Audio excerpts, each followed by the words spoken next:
Here are two examples of the rarest model in the Emerson 888, coat pocket set line. There are other sets that can be called part of the 888 series, like the trans timer, and those are also pretty rare, but this is the rarest coat pocket set. And notice I had to qualify that statement quite a bit. That's because there were quite a few models in this line, which is definitely the most successful line of transistor radios that Emerson produced. There were three different colors of this model produced. My personal favorite is the black color. As you can see, this example is in pretty poor condition, but I think it goes best with the gold colored. You can call them stars or planets or whatever you want to call them. It's a very space-themed motif. This set, which is in much nicer condition, is the plain tan leather version. This one has a very nicely preserved,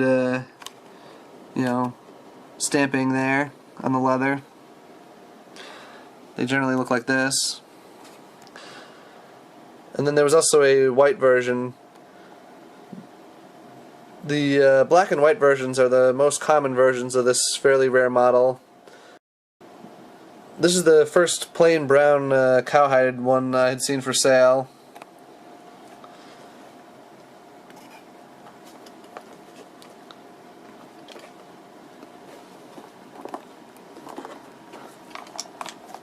I used leather conditioner on this set to stop further decay of the leather. But you can see the strap is definitely not in great shape. It's got some dry rotting over there. And actually, as a word of advice, it's probably best not to use leather conditioner on dry rotted leather. It tends to get really stiff after you apply leather conditioner. And that can lead to it cracking even worse. Thankfully, the body of the set wasn't dry rotted, and that took well to the leather conditioner. Alright, without further ado, let's hear the set play. I was just out of the service, thumbing through the classifieds, when an ad that said old Chevy somehow caught my eye. The lady didn't know the year. As with the rest of the 888 series, this set sounds great when it's restored. It was way back in the corner of this old ramshackle barn.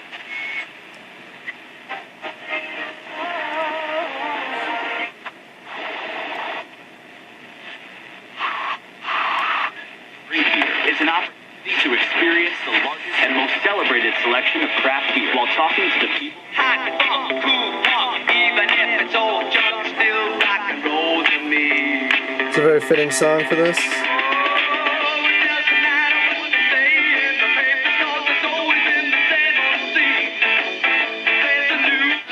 I challenge you to eat a hot pepper to raise awareness for global warming. Whatever your cause, take a chance. Weird. You don't have to be perfect to be a perfect parent. There are thousands of teens in foster care who would love... Antenna Jamestown, in eastern New York. It was sunny. It was 6 at Albany and 20 at... As you can probably guess from that weather report, I'm recording this video during the daytime. These sets are just excellent performers. It's why the 888 line of radios is my favorite series, and I've got almost all of them. There's still a few that are missing from my collection, but not many.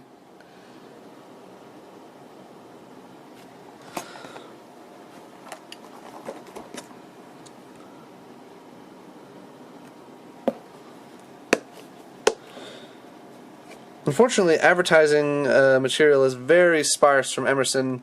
It seems that they believe they did not need to advertise their products. So I'm not sure what this model even cost. I've seen a few ads for the other ones in the series, and it seems they ran for about $50 in 1957.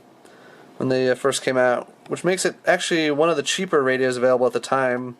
Definitely the cheapest 8-transistor American-made radio you could get at the time. I think that's a big part of their success. Other than the excellent sound quality and excellent reception, these radios really had a lot going for them.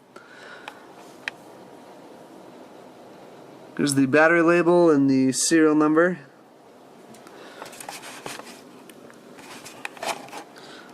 That piece of cardboard there is an original.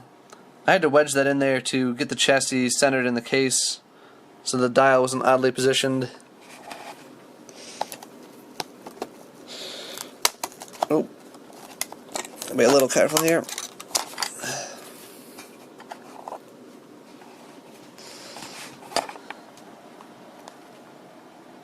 It's got the usual battery holder with the addition of this,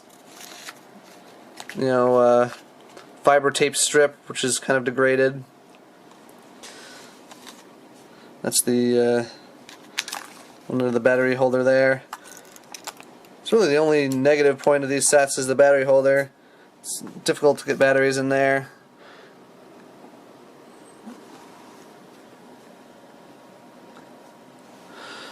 You can see this one does not have the center tapped battery holder, which makes it one of the earlier ones. As you can probably guess, leaking batteries will rot away leather. You see quite a few leather radios with holes in the bottom of them from battery acid eating it through. I'll try and carefully show you the other one.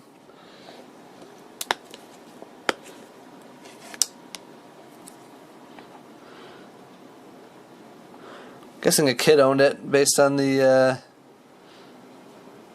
where the name is written on there. Battery holder was shot on this one, so I replaced it with a modern one,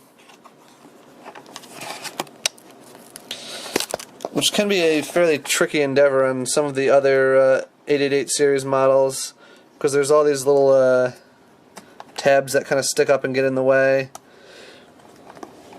that you might have to trim down.